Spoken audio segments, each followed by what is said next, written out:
प्रहरीको केन्द्रीय अनुसन्धान ब्युरो सिआइबीले पछिल्ला 2 महिनामा 2 बहुचर्चित प्रकरणको अनुसन्धान गर्यो। ललिता निवास जग्गा प्रकरण र सुन तस्करी। यो बीचमा नक्कली चिकित्सक विरुद्धको कारबाही पनि चर्चा र विवादमा रह्यो।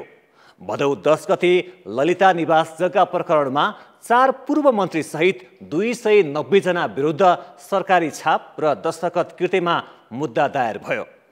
यता सुन तस्करी प्रकरणमा माओवादी केन्द्रका प्रभावशाली नेता अनि नेता पुत्रहरू समेत मुछिँदै गए। कृष्णबहादुर महरा, उनका छोरा राहुल, पूर्व उपराष्ट्रपति नन्दकिशोर पुन र छोरा दिपेश, त्यस्तै माओवादीका उपमहासचिव वर्षमान पुन र उनकी श्रीमती ओन्सरी घरती पनि जोडिए। यति मात्रै होइन, अध्यागमन विभागका महानिर्देशक झलकराम अधिकारी, माओवादी निकटका व्यापारी भीमकान्त भण्डारीसम्म सुन तस्करीमा जोडिए। भदौ 27 गते बुझाइएको सुन तस्करी अनुसन्धानको प्रस्तावित राय सुझावमा 362 किलोभन्दा बढी सुन तस्करी गरिएको यो प्रकरणमा 50 जनालाई मुद्दा चलाउन सिफारिस गरियो, जसमध्ये 9 विदेशी 23 नेपाली पक्राउ परेका छन्। 14 विदेशी र 4 नेपाली अझै फरार छन्। यो सूचीमा माओवादी निकटका भने कोही छैनन्।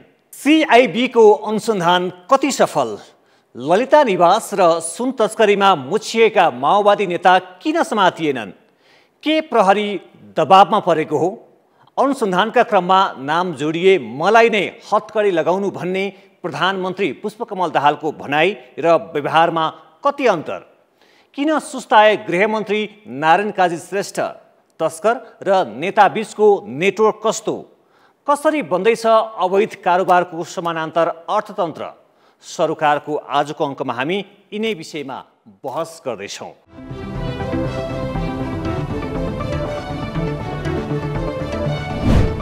नमस्कार, विषय र बहसको साझा मञ्च कार्यक्रम सरोकारमा तपाईँलाई स्वागत छ।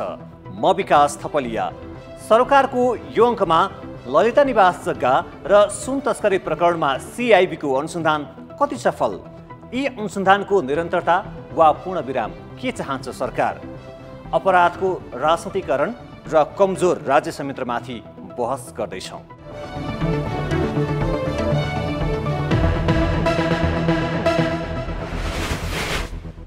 स्टुडियोमा निम्त्याएका छौँ संसदको राज्य व्यवस्था तथा सुशासन समितिका सभापति रामहरि खतिवडा, नेपाल प्रहरीको केन्द्रीय अनुसन्धान ब्युरो प्रमुख एआइजिपी किरण बज्राचार्य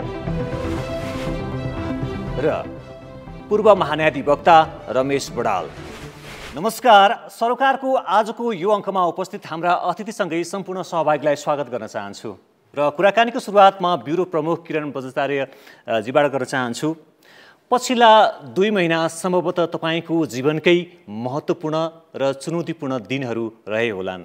ललिता निवास प्रकरण, नक्कली चिकित्सक माथिका अनुसन्धानका कुराहरू छन्, सुन तस्करी प्रकरणको अनुसन्धानहरू जुन गर्नुभयो। नेपाल प्रहरीकै इतिहासमा महिला अफिसरले यो ढङ्गको यो तहको अनुसन्धान गरेको मैले पहिलोपटक देखेको छु। यसकारण पनि तपाईँ सम्मान योग्य अफिसर यो समयमा हुनुहुन्छ। बधाई पनि दिन चाहन्छु। यत्रा ठुला प्रकरणको अनुसन्धानहरू यहाँले गर्दै हुनुहुन्छ, सम्पन्न गरिरहनु भएको छ। कति दबाब आए? कस्ता चुनौतीहरू आए? सामाजिक प्रभाव कस्तो रह्यो? यहाँले भन्नुभए जस्तै काम गर्न अहिलेको पछिल्लो समयहरूमा यो जुन नयाँ मुद्दा सुशासन कायम गर्ने, भ्रष्टाचारलाई कम गर्नको हिसाबले जुन एउटा हालको सरकारले जुन एउटा अठोटका साथ अगाडि बढिरहेको थियो त्यो एउटा पनि मेरो लागि महत्त्वपूर्ण क्षण रह्यो, जसले गर्दा यति ठुला प्रकरणको अनुसन्धान तपाईँले गर्नुभयो। संसदमा चर्काचर्की थियो, विरोध थियो, मिडियामा त्यस्तै ठुला ब्यानर न्युजहरू थिए, वाद विवाद थियो। तपाईँ अनुसन्धानको लिड गरिरहेको अफिसर, सिआइबीको निर्देशकको हिसाबमा कति राजनीतिक दबाब झेल्नु पर्यो? वास्तवमा यो पछिल्लो 90 दिन ललिता निवासको अनुसन्धान सुरु गरेदेखि यो अहिले 60 किलो सुनको जुन हामीले अनुसन्धान टुङ्ग्याएर बुझाउँदासम्मको दिनहरूमा धेरै दिनसम्म म झन्डै 12-1 बजीसम्म अफिसमै बसेँ र प्रेसर अथवा चाहिँ एक किसिमले जिज्ञासा राख्नु सरकार पक्षबाट, विभिन्न राजनीतिक पक्षहरू भयो, विभिन्न अन्य यसमा रहेका व्यक्तिहरूले त्यो मुद्दाको अनुसन्धानको विषयमा चासो राख्नु, मुद्दा कता गइरहेछ, कस्ता किसिमका व्यक्तिहरूलाई अनुसन्धानको दायरामा ल्याउँदैछ भनेर चासो राख्नु अवश्य यो चाहिँ स्वाभाविक हो भन्ने मैले ठान्छु। तर यसमा चाहिँ एउटा कस्तो भने प्रोफेसनल ढङ्गले काम गर्दाखेरि र त्यसमा कानुन सम्मत रूपमा काम गर्दाखेरि त्यस्तो प्रेसर लाई मैले त्यसलाई सकारात्मक नै लिएँ। अनुचित अस्वाभाविक दबावहरू दिने प्रयासहरू सामना गर्नु पर्यो कि परेन? त्यस्तो अस्वाभाविक भएन। वास्तवमा केही कुराहरूलाई ललिता निवासकै केसहरूमा केही कुराहरूलाई समन्वय गर्नुपर्ने आवश्यक थियो। त्यसमा राजनीतिक पार्टीहरूको पनि एउटा ठुलो प्रतिबद्धताको आवश्यक थियो। जुन कुरा देखियो पनि वास्तवमा असम्भव कुराहरू सम्भव भएको छ त्यो मुद्दामा। सुनको नेक्सस, त्यसको तस्करी कसरी हुँदो रहेछ भन्ने बारेमा आउन चाहन्छु। यसको अनुसन्धान तपाईँहरूले नेपालदेखि हङकङसम्म गर्नुभयो, कस्तो रहेछ यो सञ्जाल? ललिता निवास मोर चाहिँ कम्प्लिकेटेड प्रमाणहरू जुटाउन चाहिँ समस्या थियो, किनभने लामो समयदेखि यो मुद्दा झन्डै यसको ऐतिहासिक दस्तावेजहरू खोज्न पुरातत्व विभागमा जान जरुरी थियो। बयान लामो समय भएको भएर विभिन्न व्यक्तिहरू कसैको मृत्यु भइसकेको थियो अथवा दस्तावेजहरू हराएको थियो, च्यातिएका थिए अथवा चाहिँ त्यो चाहिँ त्यहाँबाट गायब पारिएका थिए। त्यसले गर्दा प्रमाणहरू जुटाउन निकै समस्या परेको थियो ललिता निवासको केसमा। र अर्को कुरा कानुनी चाहिँ त्यसमा व्यवधानहरू पनि निकै थिए। त्यसमा अलरेडी स्टे अर्डर लिइरहेको थियो, हदम्यादको कुराहरू इस्युहरू थियो, सङ्गठित अपराधकै कुराहरूमा चाहिँ निकै कानुनी रूपमा निकै कम्प्लिकेटेड जटिल मुद्दा हो। र नेपाल प्रहरीकै इतिहासमा यति ठुलो बृहत कालखण्डको र त्यति धेरै प्रतिवादी भएका मुद्दाहरू चाहिँ अहिलेसम्म नेपाल प्रहरीले र त्यति धेरै हाई चाहिँ प्रोफाइलको मुद्दाहरू चाहिँ नेपाल प्रहरीले अनुसन्धान गरेको मेरो अनुभव चाहिँ छैन। त्यसले गर्दाखेरि त्यो फरक र अहिलेको सुनको मुद्दा जुन हामीले गऱ्यौँ 60 किलो, सुरुमा भेपको त यो चोरी भइसकेपछि, भेपको चोरी भइसकेपछि हामीले चोरीको मुद्दा टुङ्ग्याइसकेपछि भेपको तस्करीको मुद्दा सुरु गऱ्यौँ। त्यस मुद्दा सँगै यसमा अहिले जुन 60 किलो सुनको मुद्दा राजस्वले अनुसन्धान पक्राउ गरिसकेपछि, उहाँले सुन पक्राउ गर्नु बरामद भइसकेपछि 19-20 दिनसम्म उहाँहरूको अनुसन्धान पश्चात यो मुद्दामा सङ्गठित प्रकृतिको नेचर देखिएको र ट्रान्सनेसनल क्राइम भएको भएर सङ्गठित अपराधको मुद्दा चाहिँ कानुन त नेपाल प्रहरीकोले र केन्द्रीय अनुसन्धान ब्युरोले गर्नुपर्छ भन्ने प्रावधान रहेको हुँदा यो केन्द्रीय अनुसन्धान ब्युरोमा आयो र यसलाई हामीले सुरु गऱ्यौँ। सुरु गर्दाखेरि यो मुद्दा वास्तवमा सुरुमा त त्यति कम्प्लिकेटेड होला जस्तो लागेको थिएन। तर जब हामीले सुरु गऱ्यौँ 1 हप्ता 10 दिनसम्म हामीलाई यति गाह्रो भयो। यो मुद्दा टेक्निकली निकै कम्प्लिकेटेड मुद्दा हो र यो मुद्दाले हामीलाई धेरै लेसन लर्न हामीले गरेका छौँ यसको कम्प्लिकेसनको पार्टमा, प्राविधिकको कुराहरूमा।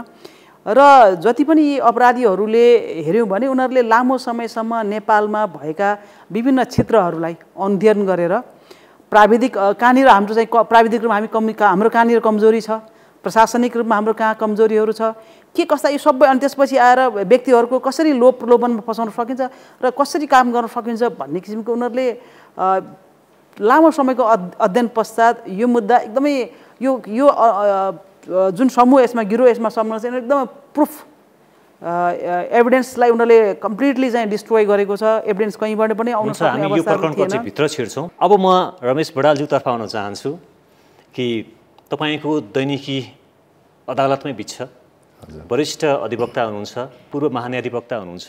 सिआइबीले गरेका पछिल्ला हाई प्रोफाइल ठुला प्रकरणहरू, सुन तस्करी प्रकरणको अनुसन्धान, त्यसै गरी ललिता निवास प्रकरणको अनुसन्धान, तपाईँको चस्माले चाहिँ कसरी हेरेको छ, कसरी विश्लेषण गर्नुहुन्छ? विशेष गरी सिआइबीले अनुसन्धानको आँखाबाट हेर्नुहुन्छ होला। हामी चाहिँ यसलाई चाहिँ कानुनी आँखाबाट अलिकति बढी हेर्छौँ। कानुनी आँखाबाट हेरिरहँदाखेरि पब्लिकको एजम्सन र हामी कानुन व्यवसायीहरूको बुझाइ चाहिँ अलिकति कहिलेकाहीँ फरक पर्न सक्छ। अख्तियारले मुद्दा चाहिँ झन्डै 3 वर्ष अगाडि दर्ता गरिवरी धेरैजसो मुद्दा चाहिँ फाइनल स्टेजमा पुगिसकेको अवस्था छ। धेरै प्रतिवादीहरूको चाहिँ जवाफ पनि गएर बयान स्यानको सबै काम सम्पन्न भइसक्न लागेको थियो। ठगीको मुद्दाको सन्दर्भमा चाहिँ झन्डै 2 वर्षभन्दा नि बढी भइसक्यो। 2.5 वर्ष अगाडि नै सरकारी वकिल कार्यालयले भ्रष्टाचारको मुद्दा चलिसकेका हुनाले ठगीमा मुद्दा चल्न सक्ने स्थिति छैन भनेर फिर्ता गर्नुभएको भनेर त्यतिखेर हामीहरूले मिडियाबाट जानकारी प्राप्त गरेका थियौँ। र कृत्यको सम्बन्धमा जो व्यक्तिहरू त्यसमा संलग्न छन् ती व्यक्तिहरूमाथि आइडेन्टिफाई गरेर छानबिन गरेर पेश गर्नु भन्ने खालको केही आदेश भएर फर्केको भन्ने हामीले पब्लिकली सुनेका थियौँ। अब त्यसको बारेमा उहाँले नै बढी भन्न सक्नुहोला। एउटा निकाय त्यसको पनि सरकारी वकिलले नै प्रतिनिधित्व गर्छ, महान्यायाधिवक्ता कार्यालयले नै मुद्दा दायर गर्छ, त्यो मुद्दा 3 वर्ष अगाडि दर्ता भइसक्यो, भ्रष्टाचारको मुद्दा। अब फेरि यतापट्टि चाहिँ सिआइबीमा पनि गइसके पछाडि सिआइबीको भनाइ के अनुसार हामीले यत्रो अनुसन्धान गरिसक्यौँ, मुद्दा त दर्ता हुनु पर्ला नि भन्ने खालको एङ्गलबाट उहाँहरूको आएको देखिन्छ। अब एउटा क्वेसन चाहिँ स्वाभाविक रूपमा उठ्छ, भ्रष्टाचारको मुद्दामा जे विषय उठान गरिएको थियो, जुन निर्णयको आधारमा भ्रष्टाचार भयो, जुन जग्गा फिर्ता सरकारको नाउँमा आउनुपर्छ भनेर मुद्दा अलरेडी दर्ता भइसकेको छ, अब यो किर्तेको मुद्दाबाट कुनै एउटा जग्गा थपियो त, कुन चाहिँ जग्गा थपियो त, यसबाट यो मुद्दाबाट सरकारले कुन जग्गा माग गरेर गयो? अहिले पनि सरकारकै नाममा जग्गा ल्याउनको लागि मुद्दा गएको छ, जबकि त्यो मुद्दा त 3 वर्ष अगाडिदेखि नै चलिरहेको छ विशेष अदालतमा। त्यही सरकारी वकिलले दर्ता गरे हो, त्यही सरकारी वकिल मार्फतै जाने हो सिआइबीले अनुसन्धान गरे पनि, तर त्यही सरकारी वकिलले कुन जग्गा माग गर्नु गयो त अहिले? यो वास्तवमा हाम्रो इन्टर एजेन्सीहरूको बिचमा कुनै कोअर्डिनेसन नभएको एउटा चाहिँ दृष्टान्तको रूपमा हामी हेर्छौँ, पहिलो। दोस्रो कुरो, किर्ते भनिसकेपछि हामीहरू लिमिटेड एम्बिटबाट हेर्छौँ। किर्ते भनेको चाहिँ यो प्रकरणमा होला 200, 250, 300, 400 कतिजना मान्छे मिलेर गरे, त्यो दोस्रो कुरा हो। किर्तेको निश्चित लिमिटेसन हुन्छ। किर्ते भनेको चाहिँ जसले भएको कुनै एउटा कागजमा चाहिँ अक्षर फेर्छ या अङ्क फेर्छ, कुनै चिज फेर्छ या कुनै चिज नयाँ सृष्टि गर्छ जुन चिज सत्य होइन, त्यो सृष्टि गरेर पेश गर्छ भनेदेखि चाहिँ त्यस्तो नभएको डकुमेन्ट कसैले प्रड्युस गर्यो या भएको डकुमेन्टमा कुनै परिवर्तन गरेर पेश गर्यो भनेदेखि त्यस्तो व्यक्तिहरू किर्तेको अपराधमा संलग्न छ भनेर भन्ने मानिन्छ। अब यो मुद्दामा भएभरका सबै किर्तेमा संलग्न छन् भनेर भन्ने कुरो चाहिँ अलिकति यो चाहिँ कानुनको दृष्टिकोणबाट मेल खाने कुरो होइन। त्यही भएको हुनाले होला सायद सिआइबीले चाहिँ सुरुमा सङ्गठित अपराध भनेर उहाँहरूले जोड्ने प्रयास गर्नुभएको देखिन्छ।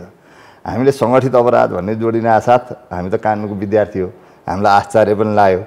यो चाहिँ 69 सालमा अध्यादेशबाट आयो, 70 सालबाट ऐन बन्यो, 42 सालदेखिको घटनालाई लिएर सिआइबीले चाहिँ सङ्गठित अपराधमा जोडिदिनु भएको छ। 42 सालदेखिको घटना 70 सालमा बनेको ऐनले कसरी भिजुलाइज गर्छ? र हाम्रो संविधानले बकाइदाले के भन्छ भने फौजदारी कानुनमा पश्चातदर्शी असर पर्ने गरी कानुन बनाउन पाइँदैन भन्छ। पश्चातदर्शी असर पर्ने गरी कानुन बनाउन पाइँदैन भनेर भनिन्छ भने पश्चातदर्शी असर पर्ने गरी अभियोजन पनि हुन सक्दैन। अब मैले ललिता निवासकै सन्दर्भमा जोड्दाखेरि एउटा कुरो चाहिँ भन्नुपर्ने हुन्छ, जग्गा निजी व्यक्तिको नाउँमा लिएर जाने क्रिया चाहिँ किर्ते या भ्रष्टाचार भनेर भन्ने हो भनेदेखि जग्गा जाने क्रिया क्याबिनेटको डिसिजनभन्दा बाहेक हुन सक्छ?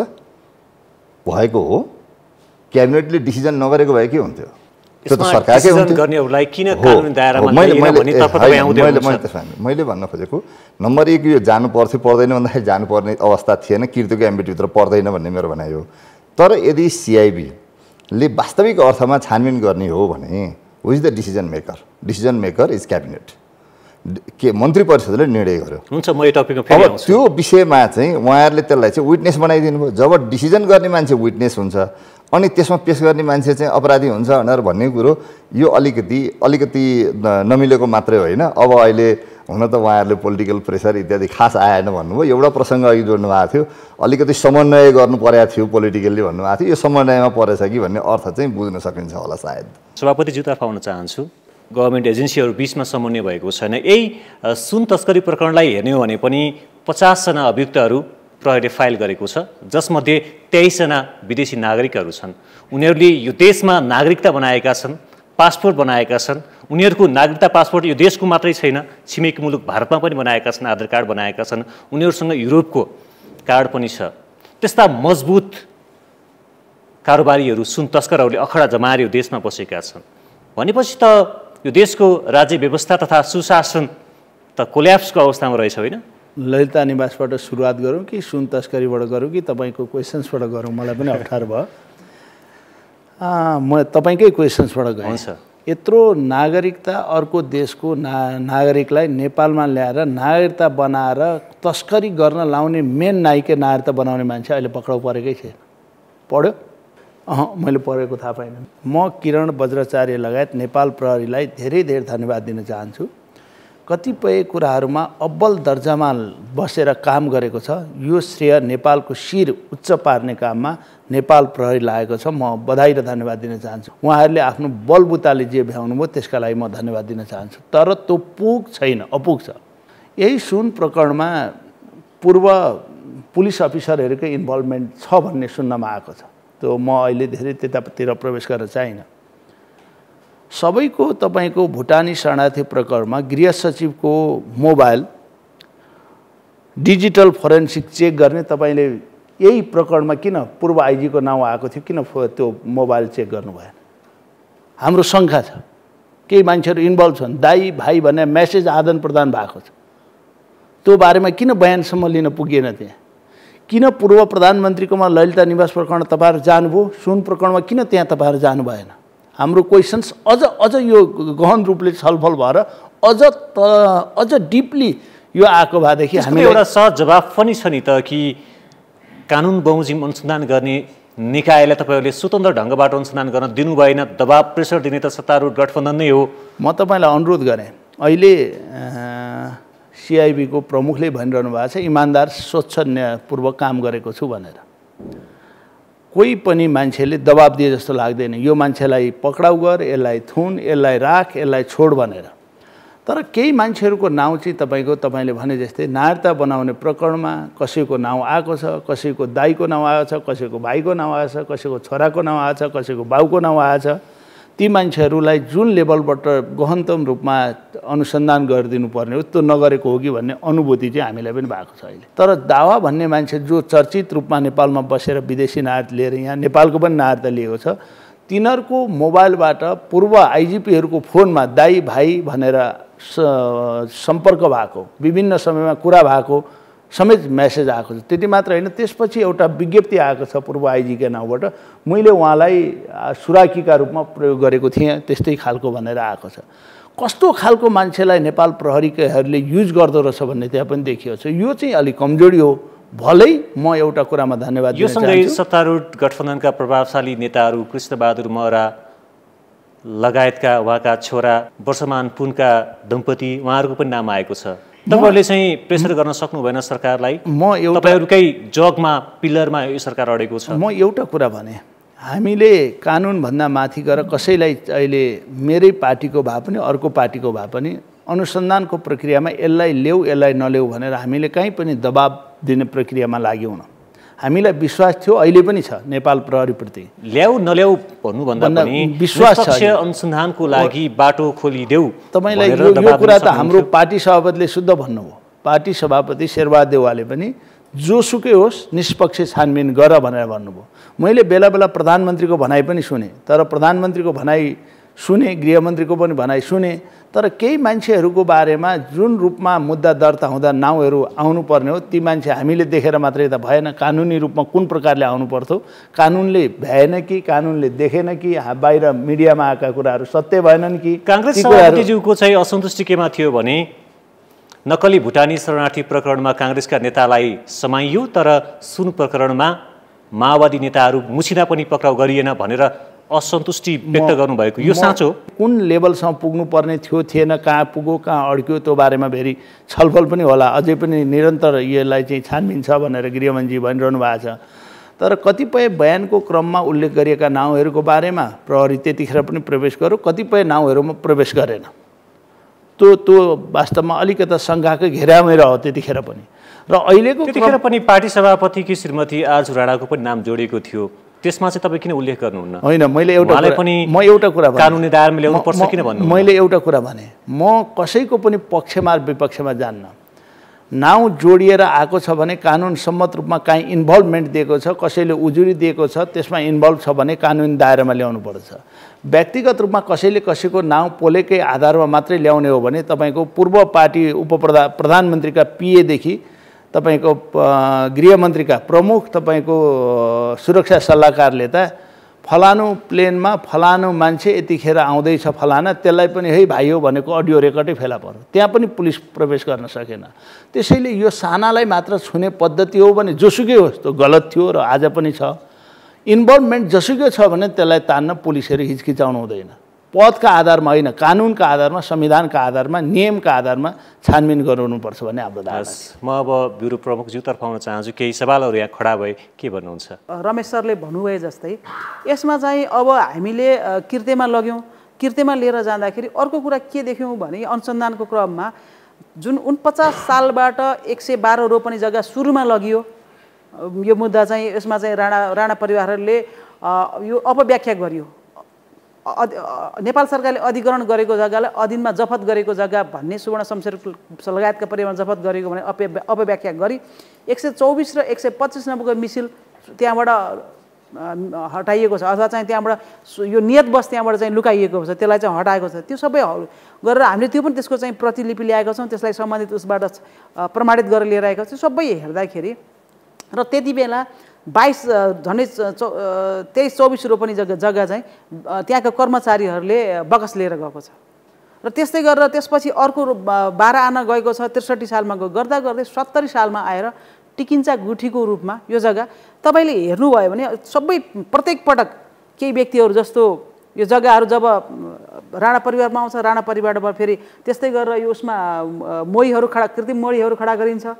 त्यो सबै जग्गा अल्टिमेटली गएर के गर्छ भने यो 5-6 जना व्यक्तिहरू, शोभाकान्त ढकाल, त्यसपछि रामकुमार सुवेदी र उसको परिवारको सदस्यहरू, शोभाकान्त ढकाल उसको परिवारको सदस्य, मिनबहादुर गुरुङ र उसको परिवारका सदस्य, र डिएलएफ कम्पनी भनेर जुन यो उसको सारडा ग्रुप र गोयल ग्रुपहरू छ, उनीहरूको ग्रुपबाट चाहिँ यो जग्गाहरू, त्यस्तै गरेर यो उपेन्द्रमणि उहाँहरूको संलग्नता प्रत्येक पटक 49 सालदेखि जग्गा जाने क्रमदेखि 70 सालसम्म हेर्दाखेरि उहाँहरूको विभिन्न स्थानमा गएर उहाँहरूले नक्कली मोही खडा गर्ने क्रममा होस्, बकसमा लिएर जाने क्रममा होस्, जग्गालाई चाहिँ दस्तावेज तयार गर्ने कुरा, निर्णय प्रक्रियामा जाने बेलामा होस्, उहाँहरूको उपस्थिति, उहाँहरूले गरेको त्यो प्रभावहरू चाहिँ देखिन्छ। त्यसले गर्दा हामीले यसलाई सङ्गठित अपराध पनि हो भन्ने हिसाबले गयौँ र सङ्गठित अपराधको गर्दाखेरि टिकिन्चा गुठी जाने काम हेऱ्यौँ भने 69 साल फागुनमा चाहिँ यो सङ्गठित अपराधको अध्यादेश आएको छ र अध्यादेशको जीवन लाइफ, त्यसको चाहिँ लाइफ हुन्छ कि हुँदैन, त्यो लाइफ चाहिँ 6 महिनाको हुन्छ भने 70 साल वैशाखको 17 गते टिकिन्चा गुठीको अन्तिम कारोबार हेर्नुभयो भने शोभाकान्त ढकाल उसको परिवार र रामकुमार सुवेदी उसको परिवारको नाममा टिकिन्चा गुठी जस्ता नक्कली चाहिँ गुठी खडा गरेर त्यो जग्गा चाहिँ उनीहरूको नाममा गएको देखिन्छ। त्यसले गर्दा यो चाहिँ यसरी अन्तिम कारोबार यो भएको र व्यक्तिहरू यसरी योजनाबद्ध रूपमा योजनाकारहरू मिलेर यसरी सामूहिक रूपमा सङ्गठित भएर यो जग्गा चाहिँ नेपाल सरकारको जग्गा व्यक्तिमा हस्तान्तरण भएको हो भनेर हामीले यसलाई सङ्गठित लिएर गएको हो।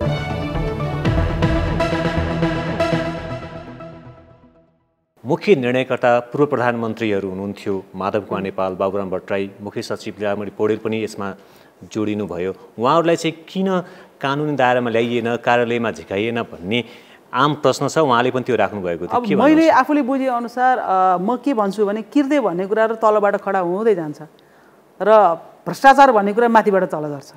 कृत्य भनेको तलबाट कागजबाट उठान हुँदै जान्छ। कृत्य गर्नलाई त अब होला, तर हामीले कृत्यको लागि त डकुमेन्टेसन हेर्नु पर्यो।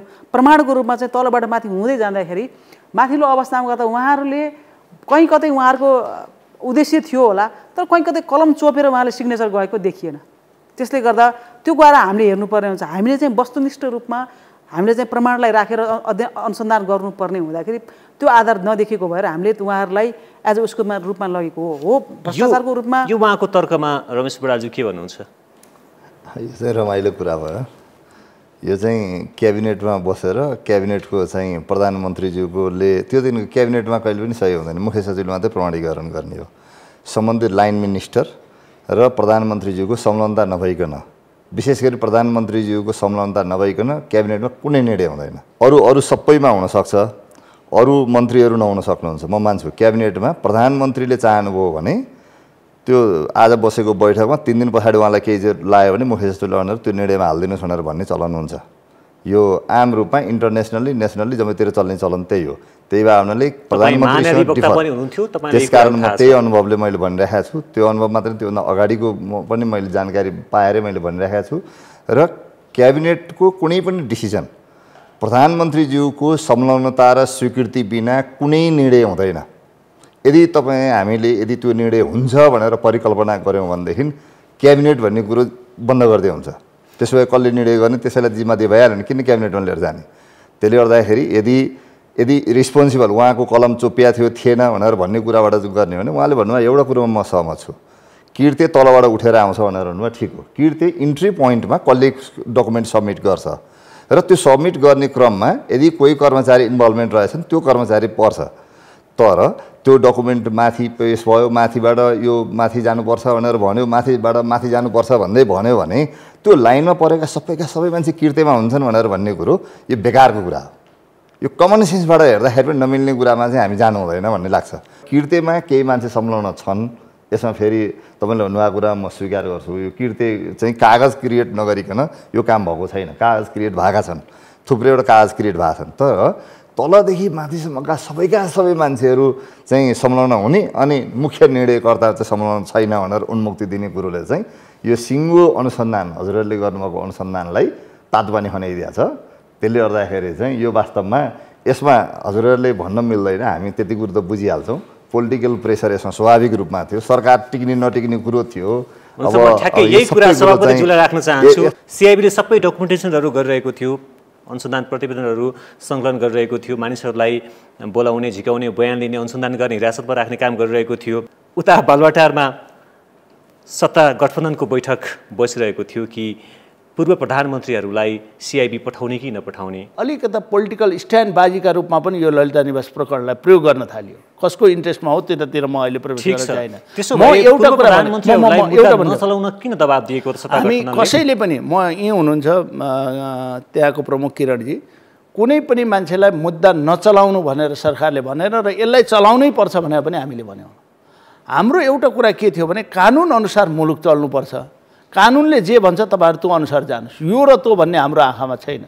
तर हाम्रो यो कुरा भन्ने बाहिरभित्र एउटै हो, सरकारको चालबाजी हो कि होइन? तपाईँलाई एउटै हो, बाहिरभित्र एउटै हो। तपाईँलाई फेरि मेरो अरूको जस्तो छैन, म त क्लियर कुरा गर्ने, स्पष्ट कुरा गर्ने, भित्र एउटा कुरा बाहिर एउटा कुरा होइन। सुशासन समितिको सभापति पनि हुनुहुन्छ, तपाईँको अडान चाहिँ पूर्व प्रधानमन्त्रीहरूलाई आजको दिनमा पनि उहाँहरूलाई कानुन दायरामा ल्याउनुपर्छ भन्ने म एउटा कुरा एउटा अब गरेको छैन त्यसमा कहीँ देखिएन भनेर त उहाँले भनिसक्नु भएको छ। अनि तिनीहरूलाई पनि जबरजस्ती ल्याऊ भनेर त हामीले भन्ने कुरा भएन। जसले गरेको छैन त्यसलाई मुद्दा चलाऊ भन्दै हामी हिँड्ने त। तपाईँ के भन्न खोज्दै हुनुहुन्छ? यहाँ काहीँ न काहीँ गडबडी देखिन्छ, अनुसन्धानकै लेभलमा पनि काहीँ न काहीँ अलिकति तलमाथि परेको देखिन्छ। तर म के भन्छु भने यो किर्ते मुद्दा हो, किर्ते भएको कारणले चल्ने हो भने यो सबै श्रृङ्खला चल्नु पर्थ्यो। यदि नचल्ने हो भनेदेखि चाहिँ किर्तेमा जो संलग्न छ, किर्तेको जति लिमिटेसन छ त्यो लिमिटेसनमा मात्र प्रवेश गर्नु पर्थ्यो। बयान लिएका जति सबैलाई मुद्दा चलाउनु पर्थ्यो भनेर भन्ने जुन हामीले बुझ्यौँ त्यो चाहिँ गल्ती हो भनेर भन्ने कुरा हो। त्यसले गर्दाखेरि मैले ललिता निवासको सन्दर्भमा मैले यहीँनिर आफ्नो कुरो स्टप गर्न चाहेँ। दोस्रो म भेपको सन्दर्भमा पनि आइहाल्छु। अब भेपको सन्दर्भमा सुनको सन्दर्भमा चाहिँ आइसके पछाडि अनुसन्धान त सिआइबीलाई त पछाडि मात्रै गएको हो, पहिला राजस्व अनुसन्धानबाट गयो। भन्सारबाट त क्रस गरे हो सुन, भन्सारबाट क्रस गरिसकेपछि राजस्वले समात्यो। भनिसकेपछि भन्सारबाट क्रस गर्ने क्रिया एउटा क्रिया भयो। दोस्रो त्योभन्दा अगाडि 9 किलो सुनको सन्दर्भमा चाहिँ मैले अभियोग पत्र मैले त पछाडि एउटा लयरले सोध्नुभयो मलाई, यो सुन तस्करीमा लाग्ने कानुन चाहिँ के हो भनेर सोध्नु। मैले भने के हो भनेर भनेको यहाँ त के हो, यो त चोरी जस्तो खालको केस पो लगाएको छ त। यो त एकजना कसलाई राख्ने दिएको त्यसको ठाउँबाट अर्कैले दौडायो भनेर भन्नेमा मुद्दा चलेको छ त। विदेशबाट सुन तस्करीबाट लिएर आएको नेपालको विदेशी विनिमय चाहिँ बदमासी भएको, विदेशी एक्सचेन्जको सम्बन्धमा चाहिँ कानुनको पालना नभएको जस्ता विषयहरूको त अनुसन्धानै भएको देखिँदैन त। यो त सिआइबीले कस्तो मुद्दा दर्ता गर्यो भनेर भनेपछि पछाडि मैले सरस्वती पढेर हेरिसके पछाडि त लङ टर्ममा भन्ने हो भने ती मान्छेलाई छुट दिएको भन्ने देखिन्छ। त्यो जसले ल्याउने हो नि, ल्याउने मान्छेलाई छुट दिएको, त्यो जो कर्मचारी संलग्न भएर चाहिँ त्यो ठाउँ मात्रै लोकेसन चेन्ज गरेको छ त्यो मान्छेलाई मात्रै मुद्दा चला देखिन्छ। हेर्नुहोस्, अब थाहा छैन उहाँहरूले अरू फर्दर कुनै मुद्दा लिएर आउँदै हुनुहुन्छ भने हामीलाई जानकारी भएन अहिले। तर त्यो मुद्दा हेर्दाखेरि त यदि 60 किलोमा नि त्यही हुने हो भनेदेखि त्यसको त के अर्थ भयो र? यो भेप भनेको इलेक्ट्रिक सिगरेटको रूपमा हुन्छ। त्यो झन्डै पुसको महिनामा जुन चाइनिज व्यक्तिहरू छ त्यो चाइनिज व्यक्तिहरू लिएर आए, ती व्यक्तिहरू अहिले 60 किलो पनि जोडिएको छ। लिएर आइसकेपछि तिनीहरूले चाहिँ आफ्नो पार्सल आफ्नो हातमै एउटा लगेजको रूपमा लिएर आइसकेपछि त्यसमा भन्सारले यो शङ्कास्पद भएपछि उनीहरूलाई त्यो सिज गरियो। सिज गरेर राखेपछि त्यो व्यक्तिहरूलाई फर्काइदियो। फर्काइसकेपछि त्यो भन्सारकै गोडाउनमा थियो र झन् यो पुस 79 सालको पुस महिनाको कुरा हो। राखियो। राखिसकेपछि अब त्यो त्यहीँको कर्मचारीहरूले त्यसमा सुन छ भन्ने कुरा थाहा पाइसकेपछि अन्यलाई थाहा नदिकन त्यो भेपलाई चाहिँ साटियो, इलेक्ट्रिसिटी त्यसको ठाउँमा अर्को भेप राखियो र त्यो स्टोरमा गोडाउनमा भएको स्टोरमा भएको चिजहरूलाई चोरेर त्यो चाहिँ बेचिदियो। बेचिसकेपछि त्यो मुद्दा हामीलाई झन्डै 80 सालको वैशाखको 26 गते भन्सारबाट यसरी चाहिँ यो भेपबाट सुन ल्याएको चोरी भयो, गोडाममा भएको चोरी भयो र यसलाई चाहिँ अनुसन्धान गरिदिनु पर्यो भनेर केन्द्रीय अनुसन्धान ब्युरोलाई पत्र लेखेर आइसकेपछि हामीले त्यो चोरीको मुद्दा हामीले सुरु गऱ्यौँ। किनभने त्यसमा त्यहाँ रेवन्त खड्का लगायतका त्यहाँको नासु कर्मचारी पनि संलग्न थिए, भन्सार एजेन्ट संलग्न थिए र अन्य विभिन्न व्यक्तिहरूलाई झन्डै हामीले 9 जना व्यक्तिहरूलाई समात्यौँ। समातिसकेपछि त्यसमा सुन भएको कुरा र प्रत्येक सुनहरूलाई हामीले गर्दै जाँदाखेरि त्यसमा झन्डै 9 किलो जतिको सुन रहेको भन्ने कुराहरू प्रत्येकलाई हामीले हेऱ्यौँ। अनुसन्धान क्रममा झन्डै 6 करोड जति पैसाहरू त्यो चोरी गरेको व्यक्तिहरू एजेन्ट र यो जुन भन्सारको कर्मचारीहरूले मिलेर 6 करोडको जग्गा खरिद गरेको रहेछ। त्यसमा 900 र सुरक्षा गार्डले पनि त्यो भेप चोरेर गएको थियो। त्यो सबै ल्याइसकेपछि हामीले 6 करोडको जग्गा किनेको, पैसा कता कता गरेको पुरै डिटेल हामीले बुझायौँ। तर अब यसमा समस्या के थियो भने हामीले त्यो भेपकोमा सुन ल्याएको कुरा झन्डै 5 महिना पछाडि मात्रै आउँदाखेरि त्यसमा संलग्न भएको चाइनिज भागिसकेको थियो, जसले लिएर आएको थियो र जसको सुन हो त्यो व्यक्ति पनि नेपाल छोडेर अप्रिलमै भागिसक्यो। दाउजी वाङ भन्ने व्यक्तिको भेप थियो त्यो, जुन अहिले 60 किलोमा पनि मुछिएको छ। त्यो व्यक्ति अप्रिल महिनामा त्यसले त्यो थाहा पाइसकेपछि उनीहरूले विभिन्न किसिमले प्रयास गरे, त्यो सुन छुटाउन प्रयास गरे। यो एकदमै टेक्निकल्ली एकदमै कम्प्लिकेटेड मुद्दा हो। यसमा यति थियो कि अब यो हाँगाबिगा मुछिएको छ, यसमा चाहिँ जोडिएको छ। त्यो चाहिँ वास्तवमा सुरुमा हामीलाई पनि सहज होला जस्तो लागेको, तर यतिको टेक्निकल्ली कम्प्लिकेटेड मुद्दा चाहिँ हामीले अनुभव गरेनौँ। हेर्दै जाँदाखेरि यति धेरै त्यो फिजिएर कोष फैलिएको थियो। पहिला सुरुमा यसरी चाहिँ एउटा मात्रै, पछि यो प्रत्येक हाँगाहरू चाहिँ फैलिएको देखियो। र यो मुद्दामा त्यसपछि आएपछि यसमा हामीले चाहिँ के गर्यौँ भने हामीसँग समयको लिमिट अभाव थियो। अनुसन्धान गरिसकेपछि हामीले सरकारी वकिलसँग सल्लाह गऱ्यौँ र अब रह्यो भेप चोरीको चाहिँ हामीले मुद्दा बुझाउनु पर्छ। यो चोरीको मात्र लिएर गयौँ, तर अब यो तस्करीको मुद्दालाई जिउँदै राख्नुपर्छ भनेर हामीले त्यसमा चाहिँ पछिल्लो चाहिँ अब पूरक अनुसन्धान गर्ने भनेर हामीले त्यो बाँकी राखेर हामीले त्यो मुद्दा बुझाइसकेपछि हामीले त्यसकारण हामीले एउटा त्यो लिङ्क चार्ट पनि हामीले राखेको थियो, जसमा लिङ्क चार्टमा सुन ल्याउने समूह, तस्कर समूहहरूको हामीले त्यसमा चाहिँ कनेक्सन देखाएका थियौँ, हेरेका थियौँ। र त्यसको आधार हामीलाई के थियो भने यो मुद्दा बुझाइसकेपछि मुद्दा बुझ्यो भन्ने भएपछि ती चाइनिज समूहहरू फेरि अब त मुद्दा बुझाइसके भनेर चाहिँ ती चाइनिज समूह नेपालमा आउँछ र हामीले चाहिँ उनीहरूलाई हाम्रो चाहिँ निगरानीमा थियो। टेक्निकली हामीले चाहिँ इमिग्रेसनसँग राखिरहेका थियौँ उनीहरू। त्यस आएपछि हामी समात्छौँ र तिनीहरूलाई फेरि मुद्दा चाहिँ लिएर जान्छौँ भन्ने हाम्रो एउटा आन्तरिक हाम्रो चाहिँ भित्री मनसाय त्यो थियो। किनभने अब यहाँ सबै कानुनसँगविद पनि हुनुहुन्छ। हरेक चिजहरूमा प्रमाण नभइकन कि त सुन भेटिनु पर्यो कि ल्याउने मान्छे नभेटिकन मुद्दा चलाउँदाखेरि गाह्रो हुन्छ। जसले सुन बोकेर आएको थियो त्यो पनि चाइना गइसकेको थियो, किनभने हामीलाई 5 महिना पछाडि मात्र भन्सारले त्यसको डकुमेन्टहरू दियो र सुन जसको हो त्यो व्यक्ति पनि भागिसकेको थियो।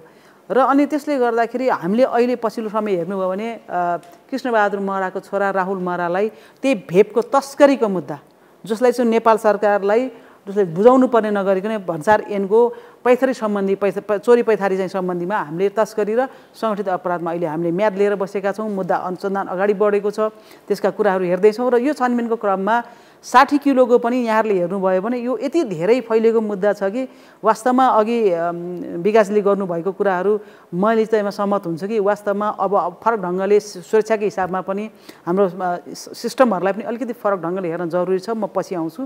यो मुद्दामा खोज्नु भएको चाहिँ अहिले कुरा गरिहालौँ। प्रहरीलाई अझ बढी स्वतन्त्रता चाहिएको छ अथवा दबाव मुक्त भएर काम गर्ने वातावरण चाहिएको छ? प्रिजुडिसहरू पहिले पूर्वानुमान भयो भने गाह्रो हुन्छ। 60 किलो पनि अहिले पनि अब 5 गतेबाट छानबिन समिति गठन गर्ने भन्ने छ। उहाँहरूले आएर यो हामीसँग भएका डकुमेन्ट हामीले जति अनुसन्धान गऱ्यो, हामीसँग झन् 35 दिन हामीले राष्ट्रले लिइसकेपछि 35 दिन हामीले अनुसन्धान गऱ्यौँ। त्यो टेक्निकल पार्ट हो। त्यसमा आएको सबभन्दा ठुलो कुरो भनेको हामीले हेऱ्यौँ तिनीहरू यो कम्पनी अघि पनि भने यो चाइनिज समूहहरूले दाउजी वाङको एउटा समूह छ, एलेक्स भन्ने अर्को समूह छ, लिन भन्ने अर्को समूह छ।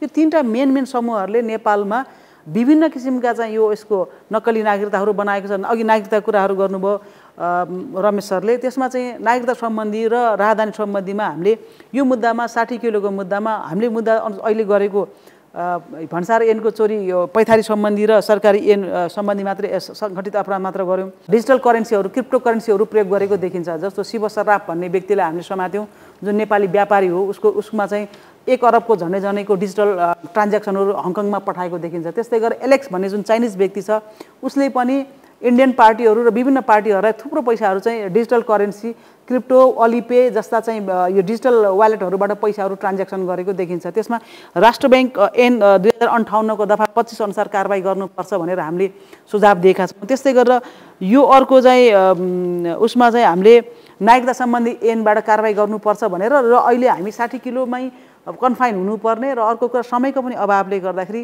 हामीले यो मुद्दा जिल्ला प्रहरी कार्यालय काभ्रे र जिल्ला परिषद काठमाडौँलाई हामीले पठाएका छौँ। ती मुद्दाहरू अनुसन्धानको क्रममा छ। सुन प्रकरणमा नि अलि आम चासो चाहिँ भेपमा पनि अब ब्रेक्सुमा पनि यही समूह छ भनिसकेपछि यसमा कृष्णबहादुर महरा जोडिनुभयो, उहाँका छोरा जोडिनुभयो, पूर्व उपराष्ट्रपतिका छोरा जोडिनुभयो, सँगै माओवादी निकट व्यापारी भीमकान्त भण्डारी पनि जोडिनुभयो, त्यसपछि वर्षमान पुनका दम्पति पनि जोडिएको भन्ने कुरा आएको छ। यसको यथार्थता के हो?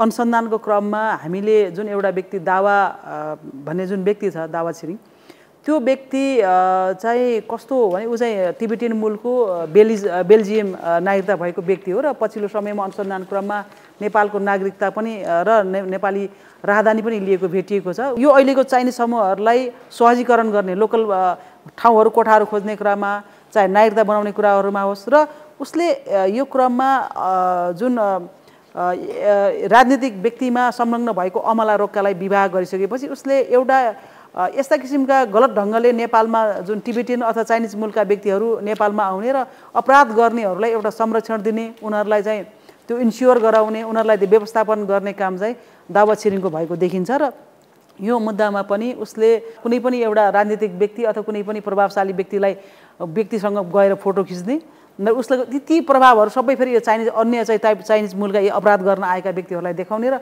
उसले आफ्नो पावर स्ट्रो गर्ने कामहरू गरेको भेटिन्छ। आफ्नो रिलेसनलाई उसले एकदमै दुरुपयोग गरेको पनि देखिन्छ यो मुद्दामा। र अघि पनि कुरा उठ्यो कतिपय व्यक्तिहरूको मेसेज अथवा फोन सम्पर्क मोबाइलमा हुँदाहुँदै पनि अनुसन्धान भएन भन्ने कुराहरू अध्यागमनका निर्देशकदेखि लिएर हजुर एउटा कुरा हजुरले के बुझिदिनु पर्यो भने हामीले अघि पनि भनिरहेको छौँ, जम्मा हामीले अहिले 20% यो टोटल सुन प्रकरणमा हामीले 20% मात्र अनुसन्धान गऱ्यौँ। किनभने यो समूहहरूले भनेको अहिले सिआइबीले गरेको अनुसन्धान 20% मात्र हो। यो चरणमा अझै अनुसन्धान जारी नै रहन्छ। किनभने यो समूहहरूले विगत को लामो समय 2021मै यो 3 जना चाइनिज नागरिक एलेक्स भयो, त्यसपछि लिन भयो, यिनीहरूले चाहिँ नेपालमा आएर नागरिकता लिइसकेको देखिन्छ। र त्यो एट द सेम टाइम इन्डियामा पनि यो टोलीको 3 जना व्यक्तिहरूले 2019मा 2021 र 2022मा भारतमा इन्दिरा गान्धी एयरपोर्टबाट सुन स्मग्लिङ गर्ने क्रममा भारतीय त्यहाँको डिपार्टमेन्ट अफ रेभेन्यू इन्टेलिजेन्स भन्छ, उनीहरूले पक्राउ गरेर अनुसन्धान गरी थुनामा राखेको केसहरू थियो। त्यसपछि उनीहरूले त्यही सुनलाई चाहिँ इन्डियाबाट अलिकति गाह्रो भएर नेपालमा अझ सहज हुने र ल्यान्ड बोर्डरमा सहज हुन्छ भनेर उनीहरूले हङकङबाट क्याथे पेसिफिक र मलेसियन एयरलाइनबाट मात्रै उनीहरूले गरेको देखिन्छ। यसमा हामीले अब हङकङमा पनि पठायौँ, त्यसका पनि हामीले यो खुल्यो। जम्मा 35 दिनभित्र हामीले यो ट्रान्सनेसनल क्राइम थियो, सोर्सको रूपमा चाहिँ हङकङमा भएका चाइनिजहरूले पठाएको कुरा पनि हामीले यो अनुसन्धानमा फेला परेका थियौँ। हङकङसम्म पुग्नुभयो के त्यहाँबाट नयाँ कुरा केही पत्ता लाग्यो? त्यसमा धेरै कुराहरू चाहिँ खुलेको छ र म्युचुअल लिगल एग्रिमेन्ट को आधारमा हामीले चाहिँ त्यो डकुमेन्टहरू हामीले प्राप्त गर्छौँ भन्ने आशा छ र केही कुराहरूलाई अझ प्रभावकारी ढङ्गले गर्न सक्थ्यो यदि समयमै म्युचुअल लिगल एग्रिमेन्ट त्रुटि हाम्रो साथमा भएको भए, त्यो नभएको भएर हामीलाई अलिकति अप्ठ्यारो परेको थियो।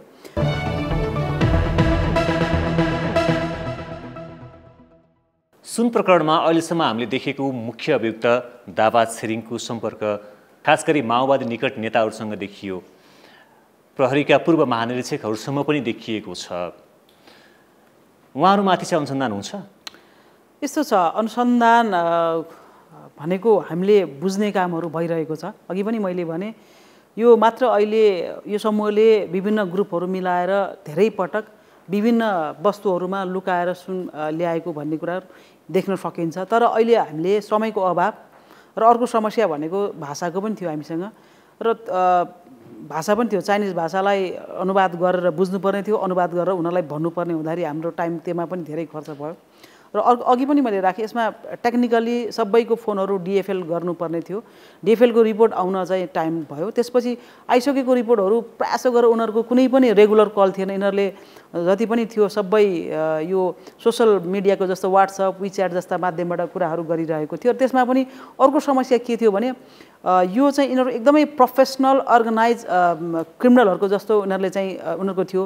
एक त लेयर कटअफहरू चेन ब्रेक गरेको थियो। कुनै पनि नेपालीहरूलाई उनीहरूले विश्वास गरेको थिएन। आफ्नो सामानलाई लिएर आउनेदेखि लिएर यहाँ चाहिँ ब्रेक प्याडमा लिएर आएको सुनलाई स्वरूप परिवर्तन गरेर बिस्कुट अथवा चाहिँ त्यो बार बनाउनेसम्म उनीहरूले नेपालीहरूलाई युज गरेको छैन।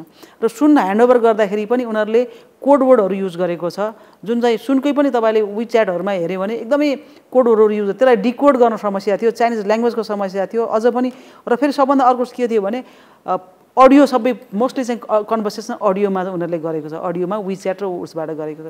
त्यसले एउटा कम्प्लिकेसन हामीलाई त्यो पनि भएको भएर हामीले के सोच्यौँ भने अब यो सबै कुरा गर्न अहिले सम्भव छैन। चाहिँ 60 किलोलाई मात्रै त्यो माथि पनि ब्रेक प्याडमा ल्याएको र त्यो माथि रेडी ट्रेड लिङ्क भन्ने जुन कम्पनी छ पछिल्लो समय 60 किलोले त्यसलाई मात्रै हेर्ने भन्दाखेरि हामीले 302 किलो अरू थप सुनहरू ल्याएको प्रमाण के भयो भने ती व्यक्तिहरूको चाइनिजहरूको कोठाबाट उनीहरू बसेको ठाउँमा त्यसको चाहिँ जुन ब्रेक प्याडको जुन बचेको भागहरू थियो त्यो चाहिँ हामीले बरामद गऱ्यौँ र त्यसको आधारमा यो लिएर गएको।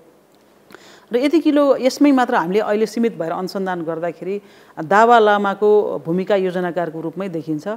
उसले यसरी चाहिँ विभिन्न व्यक्तिहरूलाई दाउजी वाङको भूमिका त्यस्तै महत्त्वपूर्ण छ। हामीले अनुसन्धान गर्नलाई त अनुसन्धानको दायरा वाइड नै हुन्छ जहाँ पनि हुन्छ, तर मुद्दा दर्ता गर्दाखेरि मुद्दा चलाउँदाखेरि प्रमाण चाहिँ खोज्छ। प्रमाण भएन एउटा कन्भर्सेसनकै भरमा अर्को त्यसको चाहिँ अर्को चाहिँ उसको चाहिँ एभिडेन्स छैन जसले चाहिँ त्यसलाई पुष्ट्याइ गर्छ। तपाईँले कुनै पनि व्यक्तिलाई नमस्कार भनेको छ, मेसेजमा छ, हेलो के छ तपाईँको हालखबर छ भनेको छ, त्यतिको भरमा मुद्दा चलाउन थाल्ने हो भने अहिले कोही पनि व्यक्ति बस्छ जस्तो मलाई लाग्दैन। त्यसले गर्दा त्यो विवेक अनुसन्धान गर्ने मान्छेले मुद्दा लिएर जाँदाखेरि अहिले सुन प्रकरणमा 20% मात्रै अनुसन्धान भएको छ। 80%मा नेता प्रहरी अथवा जोसुकै परन् उनीहरू पनि कानुनी दायरामा आउँछन् यदि प्रमाण छ भने। म अब स्वाभाविकतर्फ आउन चाहन्छु। सबै मेरो न्यानो अभिवेदन, सुनहरू तस्करी भइरहेको छ। प्लेनबाट झर्ने बित्तिकै गेटबाट एउटै ढोका छ, तैपनि त्यो ढोकामा प्रहरीले राम्रोसँग चेक जाँच किन गरिरहेको छैन? के पुगिरहेको छैन? स्क्यानर पुगेको छैन कि नेपाललाई? यत्रो बजेट छुट्या छ, सबै छ, तैपनि के पुगिरहेको छैन प्रहरीलाई? अस्ति भर्खरै पनि धुलो सुनलाई चाहिँ मलद्वारमा राखेर लिएर आयो होइन। अब यो सुन ल्याउने तस्करहरूले विभिन्न किसिमका तौरतरिकाहरू गरिरहेको हुन्छ। त्यसमा अब फरक ढङ्गले हामीले प्रत्येक पटक हेरिरहेकै छौँ। प्रहरीको काम गरेको भएर त त्यो ल्याएको भन्ने कुरा पत्ता लाग्यो नि। यो 60 किलो सुन चाहिँ कार्गोबाट लिएर आएको हो र कार्गोबाट लिएर आउँदाखेरि यो भन्सारको कार्गोमा प्रहरीको कुनै पनि ड्युटी चाहिँ रहँदैन। त्यो एकदमै नितान्त रूपमा भन्सारबाटै यसमाबाट प्लेनबाट झरिसकेपछि त्यसको चाहिँ छुट्टै ढङ्गले त्यो भन्सारको कार्गोमा पुग्छ। त्यहाँ सुरक्षा नेपाल प्रहरीको कुनै पनि सुरक्षाकर्मी चाहिँ त्यहाँ रहँदैन। त्यसले गर्दा यो कुराहरूमा अहिले अब भन्सारकै संलग्नता कुराहरूमा हामीले केही भन्सारका कर्मचारीहरूलाई नियन्त्रणमा लिएर अनुसन्धान गरेर अहिले हामीले अभियोग लिएर गइसकेका छौँ। अब हामीले जुन पूरक अनुसन्धान गर्छौँ त्यति बेला जोसुकै हुन्छ, चाहे भन्सारको होस्, चाहे कर्मचारी होस्, चाहे राजनीतिक कर्मी होस्, चाहे अन्य प्रहरीकै किन जुनसुकै व्यक्ति होस्, त्यो अनुसन्धानको दायरामा हामीले खुला राखेका छौँ र जोसुकै पर्छ मुद्दा चाहिँ अगाडि बढ्छ। मेरो नाम निराजन कुँवर। सुन तस्करी प्रकरणमा उच्च तहको राजनीतिक मान्छेहरूको संलग्नता छ भनिन्छ। तपाईँहरूको निष्पक्ष भूमिका माथि नै आम जनताको प्रश्नवाचक चिन्ह लागेको यसलाई वास्तविक परिणाममुखी बनाउन कसरी काम गर्नुहुन्छ? म एउटा राज्य व्यवस्था सुशासन समितिको सभापतिका नाताले पनि भोलि पनि त्यहाँ मिटिङ राख्दाखेरि यो केसमा कुनै पनि मान्छे जुनसुकै पोलिटिकल पार्टीको जुनसुकै लेभलको इन्भल्भ छ भने कारबाहीको दायरा ल्याउनुपर्छ भनेर भनेका छौँ र त्यो निर्देशन समितिबाट पनि सिआइबी र गृह मन्त्रालयलाई जान्छ। कोही काम्रो बाँधेर हात भाँच्यो भनेर यसरी आइरहेको हुन्छ, त्यसको भरे हेरो त्यो सुन लिएर आएको हुन्छ। कोही तपाईँहरूले देख्नुभयो पेन बनाएर लिएर आएको हुन्छ, पेनभित्र सुन लिएर आएको देखियो। ब्रेक सुमा त्यही देखियो, हुँदा हुँदा तपाईँको सिगरेटमा देखियो। नयाँ टेक्नोलोजीसँगै यो प्रविधिलाई तस्करहरूले बढी रूपमा प्रयोग गरेको छ र यसलाई अझ व्यवस्थित गर्न भन्सारमा राम्रा खालका स्क्यानिङ मेसिनहरू राखेर सबै छानबिन गर्ने प्रक्रियामा जानुपर्छ र स्क्यानिङ मेसिन यस्तो होस् जुन सामान आउँदा छर्लङ्ग यो चाहिँ यो प्रकारको सामान आयो भन्ने चिन्ने खालको स्क्यानिङ मेसिन प्रयोग गर्न नेपाल सरकारलाई अनुरोध पनि हामी गर्छौँ। म प्रतीक्षा नेपाली। नेपालमा कोही अर्को देशबाट आएको सुन तस्करी गर्ने सोच पनि राख्छ कि नेपालको सुरक्षा व्यवस्था त्यति कमजोर छ? हाम्रो प्रविधिलाई कानुनलाई पनि हामीले अलिकति फरक ढङ्गले कानुनमा पनि परिमार्जन गर्न जरुरी छ। साइबर ऐन ल्याउनु जरुरी छ तुरुन्तै। त्यस्तै गरेर व्हाट्सएप अथवा विच्याट जस्ता जुन जति पनि यो सेवा प्रदायक कम्पनी उनीहरूको चाहिँ कर्पोरेट अफिस नेपालमा हुनु जरुरी छ, जसले गर्दा हामीलाई यस्ता कुराहरूलाई इन्टरसेप्सन गर्न सहज रूपमा होस्। अझ बढी उच्च स्तरको प्रविधियुक्त चाहिँ हामीले एक्सरे मेसिनहरू र अन्य स्क्यानिङ मेसिनहरू पनि ल्याउन जरुरी छ। यी सबै कमी कमजोरीलाई अध्ययन गरेर नै यस्ता किसिमका अपराधीहरूले यहाँ नेपालमा अपराध गर्न सहज हुन्छ भन्ने उनको मनोवृत्ति बढ्ने हो। हामीले पनि रियलाइज गर्नुपर्छ कि नेपाल प्रहरीको पनि अनुसन्धान गर्ने हाम्रो जनशक्तिलाई अझ बढी ट्रेन गर्न, उनीहरूलाई चाहिँ यस्ता किसिमका प्रविधिसँग चाहिँ ट्रेन गर्न जरुरी छ र इन्फर्मेसन सिस्टमलाई सेन्ट्रल इन्फर्मेसन सिस्टममा राख्न जरुरी छ। जति पनि इमिग्रेसनको इन्फर्मेसन भन्सारको जस्तो पटक पटक एउटै कम्पनीले सामान लिएर आएको छ, त्यो कुराहरूमा चाहिँ शङ्का गर्नुपर्ने स्थिति हो। अध्यागमनबाट हेऱ्यो भने एउटै व्यक्ति फ्रिक्वेन्टली चाहिँ गएको आएको देखिन्छ, ओभरस्टे देखिन्छ, त्यो कुराहरूलाई पनि शङ्का। त्यसले गर्दा एउटा सेन्ट्रल डेटा सिस्टममा राखेर यस्ता किसिमका कुराहरूलाई क्रिमिनल पर्सपेक्टिभबाट अध्ययन गर्न चाहिँ जरुरी छ, जसले गर्दाखेरि हामीले पछिल्लो समयमा अपराध भइसकेपछि रिएक्टिभ हुनभन्दा पनि प्रोएक्टिभ ढङ्गले हामीले चाहिँ क्राइमलाई हेर्न सक्ने अवस्था चाहिँ रहन्छ। मेरो नाम आकृति सुवेदी।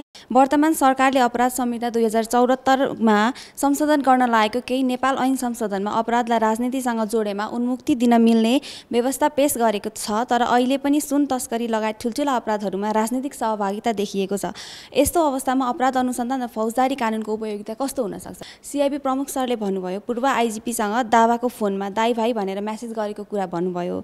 त्यस कुरामा अझ गहिरो अनुसन्धान किन भएन? फौजदारी संहितामा जुन चाहिँ राजनीतिक दलहरूसँग सरकारले सम्झौता गरिसकेपछि जुनसुकै तहको मुद्दा पनि फिर्ता लिनुपर्छ भनेर भन्ने कुरो त्यो वास्तवमा हाम्रो संवैधानिक स्पिरिटभन्दा बाहिरपट्टिको हो। तर त्यो चाहिँ सरकारले अहिले ल्याउन खोजेको जुन विधेयक हो त्यो विधेयक चाहिँ बेठिक छ। त्यो बेठिक भएको कारणले गर्दाखेरि मैले बुझेअनुसार संसदमा सबैजसो राजनीतिक दलहरूले यसको विरोध गरिसकेका छन्।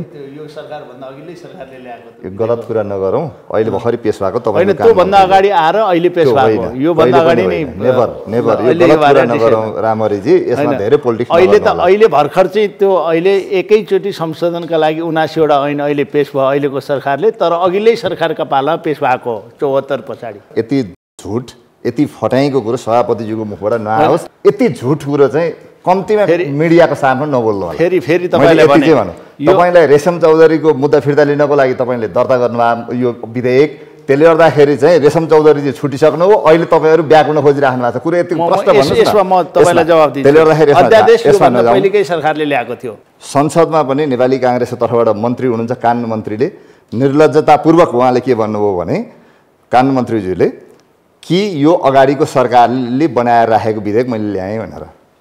कुनै मन्त्रीले चुनाव सम्पन्न भइसके पछाडि चुनाव के को लागि हुन्छ? नयाँ फ्रेस म्यान्डेटको लागि हुन्छ।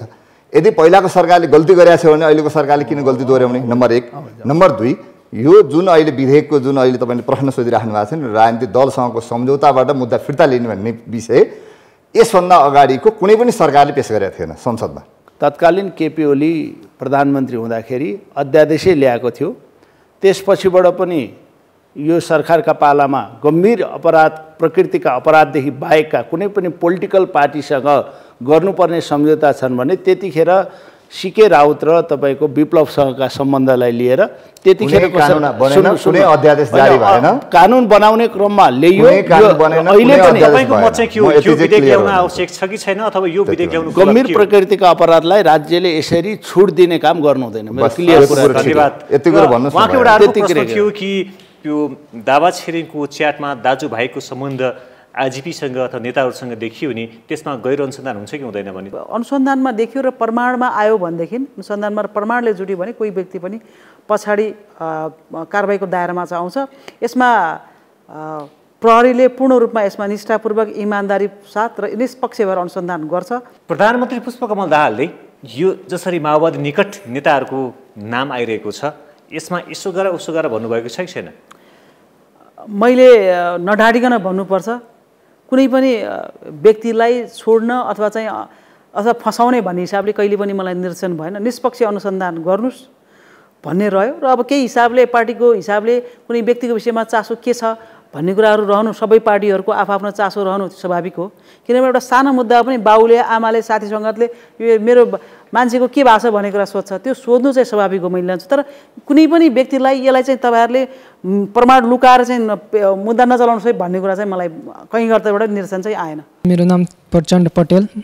वर्तमान सुन काण्डको अनुसन्धान प्रक्रिया र परिमाण हेर्दा सरकारको मान्छे नै यसमा संलग्न भएको देखिन्छन्। यस्तो सरकारसँग सुशासनको चाहिँ उम्मेद कसरी गर्न सकिन्छ? हाम्रो देशमा चाहिँ त्यो कानुन सबैको लागि कहिले बराबर हुन्छ? साँच्चै तपाईँहरू सरकारको गृहमन्त्रीको कार्यशैलीपट्टि सन्तुष्ट हुनुहुन्छ? धेरै कुराहरू स्ट्यान्डबाजीका रूपमा प्रयोग नहुन्, हाम्रो चाहना स्ट्यान्डबाजीको रूपमा प्रयोग भएको छ अहिले। म केही कुराहरू स्ट्यान्डबाजीका प्रचारका रूपमा मात्र कुनै पनि कुराहरू नआउन्। हामी चाहन्छौँ कुनै पनि कुरा छानबिन भइसकेपछि तथ्यगत रूपमा निष्पक्षता साथ त्यो यो लेभल र त्यो लेभल भएन। मैले फेरि पनि भने पक्षधर्ता भएको छ कि छैन? पक्षधर्ता गर्नु हुँदैन, भएको छ भने मैले अहिलेसम्म केही त्यस्तो पाएको छुइनँ। तर पोलिटिकल पार्टी अघि हाम्रो सिआइबीको किरणजीले अहिले केही कुरा तपाईँहरूको केन्द्रीय समितिमा बोल्नुभयो, केही किरणजीले एउटा भनेको कुरा आफ्नो अभिभावक नजिकका मान्छेहरूको बारेमा चासो राख्नु स्वाभाविकै हो भनेर कुरा गर्नुभयो। म त्यतातिर शङ्का गर्न चाहन्न, तर त्यस्तो नहोस्। गृहमन्त्रीजीले अनुसन्धान गर्दाखेरि मेरो पार्टी र तेरो पार्टी होइन, कानुन सम्मत रूपमा जुनसुकै लेभलको जुनसुकै पार्टीको भए पनि आफ्नो मान्छे भन्ने नछानिकन कानुन सम्मत रूपमा सही मान्छेलाई कारबाही गर्ने दायरामा ल्यायो भने हामी अहिले जुन धन्यवादको पात्र भन्दैछौँ त्योभन्दा बढी धन्यवाद दिने वातावरण सिर्जना। सुन प्रकरणहरूको छानबिन गर्नको लागि सरकारले उच्चस्तरीय जाँचबुझ आयोग गठन गर्दैछ। यो कस्तो हुनुपर्छ, यसले कसरी काम गर्नुपर्छ? सुन तस्करीको विषय नेपालको यहाँको भन्सार मात्रै जोडिँदैन, त्यसमा जुन देशबाट आयो त्यो देशको अध्यागमन पनि जोडिएर आउँछ, त्यो देशको भन्सार पनि क्रस गर्नुपर्छ। जुन एयरक्राफ्ट प्रयोग भएर आउँछ त्यो एयरक्राफ्ट जुन देशको झन्डा प्रयोग भएको छ त्यो एयरक्राफ्ट यसमा जोडिन्छ। ती देशहरूको कानुन र यो देशहरूको कानुनको बिचमा सिन्क्रोनाइज गर्नुपर्ने आवश्यकता पर्न सक्छ। तर यो चाहिँ क्रस बोर्डर क्राइमसँग यो जोडिएर आएको अवस्था छ। त्यसले गर्दाखेरि हामीले यहाँ कमिसनको प्रसङ्ग उठ्नासाथ सत्तारूढ दल झस्केर चाहिँ एकदम हुँदै हुँदैन एकदम सिआइबी माथि मैले यहीँ भन्न खोजेको बाँकी 80% सिआइबीलाई गर्न दिने हो कि अथवा आयोगले गर्ने हो कि के हुनुपर्छ? मैले सिआइबीले अनुसन्धान गरेर प्रोसिक्युसन गर्छ या सिआइबीले चाहिँ अरू संस्थाहरूको रिफर्मको कुरा गर्छ? भन्सारको रिफर्मको बारेमा रिकमेन्डेसन दिन्छ सिआइबीले के हाम्रो चाहिँ जुन नेपालबाट पैसा बाहिर गइरहेको छ गर्ने होइन, नीति निर्माण अथवा दुईटै काम गर्छ। मैले त्यही भएर यहाँनिर भन्न खोजेको दुईटै। मैले जसरी अमेरिकाको त्यो 9/11 को घटना पछाडि भने नि त्यो कमिसनले के गरेको थियो नि, एफबिआईलाई पनि जोडेको थियो, सिआइएलाई पनि जोडेको थियो, त्यहाँ चाहिँ जुन निकायले मुद्दा दायर गर्छ त्यो निकायलाई पनि जोडेको थियो र अनिखेरि पोलिटिकल लिडरसिप पनि त्यहाँ रहेर त्यो एउटा कम्बिनेसन बनाएर अनिखेरि उनीहरूले प्रतिवेदन दिएको थियो। त्यो नेटबाट तपाईँहरू सबैले हेर्न सक्नुहुन्छ। 9/11 रिपोर्ट भनेर खोज्नु भने नेपालमा जुन गठन हुँदैछ जाँचबुझ आयोग त्यसमा पनि सिआइबीले पनि संलग्न गराउनुपर्छ, सबैलाई जोड्नुपर्छ, त्यो नजोडिकन आइसोलेसनमा हुँदैन। नेपालमा आयोगको कुराप्रति हाम्रो विमति होइन, नेपालको कानुनले चिनेको संविधानले चिनेको नेपालको कानुन अनुसार चल्ने अङ्गहरूलाई चाहिँ डिस्फङ्सनेबल गर्ने अनि बाहिरका अङ्गहरूलाई ल्याएर राजनीति नेतृत्व केही काङ्ग्रेसका मान्छे राख्ने, केही एमालेका राख्ने, केही माओवादीका मान्छेहरू राख्ने, केही एकजना दुईजना विज्ञहरू राख्ने, धेरैलाई चिन्ता यही नै छ। त्यो राख्दिने अनि त्यहाँ अझ आयोगको रिपोर्टमा के गरिदिने, भोटिङ गरिदिने। हामीले देख्यौँ न रायमाझी आयोगको रिपोर्ट के भयो 2046 सालपछि, मल्लिक आयोगको रिपोर्ट के भयो, कहाँ लागू भयो, त्यसपछिबाट कतिवटा आयोग बने नेपालमा, कुन आयोगका रिपोर्टहरू हामीले कहाँ कहाँ कार्यान्वयन गऱ्यौँ। यत्रो तस्करी भएको छ। म किरण फेरि पनि धन्यवाद दिन चाहन्छु।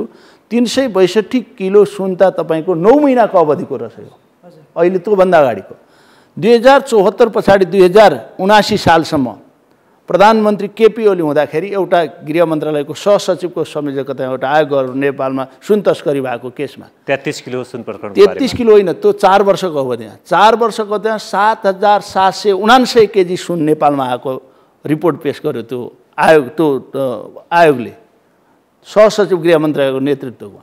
अनि त्यसले खोज्दै गयो एकजना कुनै व्यापारीकोमा पुग्यो, त्यो नजिकको कुनै पोलिटिकल पार्टीका नेता, उहाँले फेरि पोलिटिकल सत्तारूढ कि प्रतिपक्ष अहिलेको प्रतिपक्ष दलको नेताको नजिकको व्यापारीकहाँ पुगेपछि यो म्याद थप्नु पर्यो हजुर, यहाँ पुग्यौँ भन्दाखेरि छोडिदिनुहोस्, जे रिपोर्ट छ त्यही पेश गर्नुहोस् भन्यो। त्यो आएको रिपोर्ट त्यति गरेर 7779 केजी सुन आएको रेकर्ड छ त्यो। अहिले पनि गृह मन्त्रालयमा त्यो रेकर्ड आएको रिपोर्ट जस्ता त्यस्तै छ। सहसचिवको रिपोर्ट छ भने तपाईँहरूले त्यो रिपोर्ट निकाल्नु पर्यो नि त, फेरि अनुसन्धान गर्नु पर्यो नि त। अहिले गृहमन्त्रीले पार्लियामेन्टमा आएर जवाफ दिइसक्नु भएको छ अहिलेको गृहमन्त्रीले त्यही रिपोर्टको बारे। तपाईँ त्यसो भए 7000 किलो सुनको अनुसन्धान गर्न त्यो फाइल रिपोर्ट पनि दिनुहुन्छ, त्यो पनि निर्देशन दिनुहुन्छ? एकदम त्यो रिपोर्ट पनि माग्छु म। तपाईँलाई नेतृत्वमा यो 7000 किलो सुनको चाहिँ सबै फेला परोस्। 7779 केजी 8000 किलो तपाईँकै नेतृत्वमा फेला परोस्। होइन फेला त्यो 7000 किलो अगाडि त यो 300 किलो त केही पनि होइन। त्यसमा जाँदैछु त म एउटा केसमा मात्र गइनँ नि। प्रत्येक पोलिटिकल पार्टी हामी के गर्छौँ तपाईँ अन्यथा नलिनुहोस्। सबभन्दा हामी नीतिको कुरा गर्नुपर्ने नेताको कुरा गर्छौँ। नेताको छोडेर नाताको कुरा गर्छौँ, नाताको छोडेर दाताको कुरा गर्छौँ, त्यसपछि भ्रातामा आउँछौँ हामी। जुनसुकै पोलिटिकल पार्टी पनि, म यो पार्टी र त्यो पार्टी भन्दिनँ। म काङ्ग्रेस, उहाँ एमालेको जस्तो प्रस्तुत हुनुभयो, भले वकिल हो उहाँ, म फेरि भन्छु। म एउटा भन्छु, हामी नीतिको कुरा गर्छौँ, नेताको पछाडि लाग्छौँ, नेतापछि नाताको पछाडि लाग्छौँ। अब यो पद्धतिले हो, यो उद्देश्य के हुनु? म तपाईँलाई भने निष्पक्ष आयोग बनोस्, सबै विज्ञहरू आउन्, यसमा हामी स्वागत गर्न चाहन्छौँ। हामीले कुरा त्यसमा सहमति गरेका छौँ। तर सिआइबीले गरेको अनुसन्धानमा काहीँ डिस्टर्ब नहुने, यहाँको नेतृत्वले गरेको कामप्रति अविश्वास छैन। अझ त्यसलाई सिआइबी रहनुपर्छ कि पर्दैन, अथवा सबै यस्ता संयन्त्रहरू रहनुपर्छ जसले बुझेको छ। तपाईँले त्यो आयोगको सदस्यलाई भोलि हङकङमा गएर, हामीले हङकङमा गएर, चाइनामा गएर अथवा अर्को देशमा गएर सबै अनुसन्धान गर्ने अधिकार छ कि छैन? जसरी सिआइबीलाई छ त्यो दिने नदिने, क्राइटेरिया कुन लेभलमा राख्ने, सबै कुरा गरेर गर्नुपर्छ। र अहिले गरेको अनुसन्धानलाई डिरेल गर्ने किसिमले, यसलाई फेरि भताभुङ्ग गर्ने किसिमले बन्यो भने हाम्रा लागि फेरि यो पनि हात्ती आयो हात्ती आयो फोसा हुन्छ। अहिले जस्ता प्रकरणहरू छन् नि, यो भुटानी शरणार्थी, बालुवाटार प्रकरण, यो पनि हात्ती आयो हात्ती आयो, त्यत्रो केस गरियो, देख्नुभयो सबै धरोटीमा छुटिसक्यो। अब के गर्छ? त्यो 7000 वाला जुन फाइल छ नि, त्यसमा चाहिँ फलोअप गर्नु होला, हामी पनि तपाईँलाई फलोअप गर्छौँ। म धन्यवाद तपाईँलाई। तपाईँलाई पनि बोलाउँछु। 8000 किलो सुन तपाईँलाई अझ तपाईँलाई कहाँ छ त, कहाँ पुगिरहे, तर त्यो रेकर्डमा आयोग गठन गरेको रिपोर्टमा छ, रिपोर्ट चाहिँ छ। र अर्को कुरा पनि भन्छु म तपाईँलाई, अब यो इन्फर्मल हो, यहाँ कति मिडियामा बोल्न, कति बोल्ने नबोल्ने भन्ने छ। वर्षमा झन्डै 1300 देखि 1400 टन सुन भारतमा आयात हुँदो रहेछ, भारतलाई चाहिँदो रहेछ। त्यसमध्ये झन्डै 400 टन सुन नेपालबाट जान्छ भन्ने रिपोर्ट आएको छ। त्यो कति सत्य हो त्यो पनि हामी हेर्दै जाउँ, त्यसमा पनि हेर्नुहुन्छ। हस्, म अन्त्यमा ब्युरो प्रमुखज्यूतर्फ आउन चाहन्छु कि जाँचबुझ आयोग गठन हुँदैछ, त्यसमा तपाईँहरूको सुझाव चाहिँ के हो? यो मुद्दामा अब एउटा जाँचबुझ आयोगको त अघि मान्य सभापतिज्यूले र पूर्व महानिर्देशकज्यूले भन्नुभयो जस्तै केही टेक्निकल अथवा चाहिँ केही कानुनी सुझावका कुराहरू, देखिएका कुराहरूमा ल्याप्सेस देखेको कुराहरूमा सुझाव गर्नुपर्ने कुराहरूमा त्यो आयोगले हो। तर मुद्दालाई जुन त्यसलाई मुद्दा लिएर जाने पर्दाखेरि फेरि प्रहरीकै अनुसन्धान अथवा त्यही हिसाबले जानुपर्ने हुन्छ। प्यारलल रूपमा अथवा चाहिँ त्यसलाई एउटा चाहिँ अर्को एउटा समितिले हेर्न चाहिँ ठिकै हुनुपर्छ जस्तो मलाई लाग्छ। तर अनुसन्धानलाई अघि भन्नुभयो जस्तै यसलाई अझ थप वस्तुहरू, प्रमाणहरू नष्ट नहुने हिसाबले, त्यो हिसाबले चाहिँ त्यो स्पेस दिएर चाहिँ जानुपर्छ जस्तो मलाई लाग्छ। हस्, धन्यवाद यहाँहरूको यो समयको लागि र यो कुराकानीको लागि धन्यवाद दिन चाहन्छु र सहभागी सबैजनालाई धन्यवाद दिन चाहन्छु। दर्शकहरू, आज हामीले कुराकानी गऱ्यौँ ललिता निवास जग्गा प्रकरण, सुन प्रकरण लगायतका जुन अनुसन्धानको वास्तविकता के थियो, सँगै यसको निष्पक्षता अनुसन्धानका क्रममा कतिको कायम भएको छ र भविष्यमा यो प्रकरणहरूको अनुसन्धानले निरन्तरता पाउँछ कि पाउँदैन भन्ने विषयमा समेत केन्द्रित रहेर कुराकानी गऱ्यौँ। आजको समय सकिएको छ। अर्को साता नयाँ विषय लिएर उपस्थित रहेछौँ। तब सबैको लागि बिदा दिनुहोस्। नमस्ते।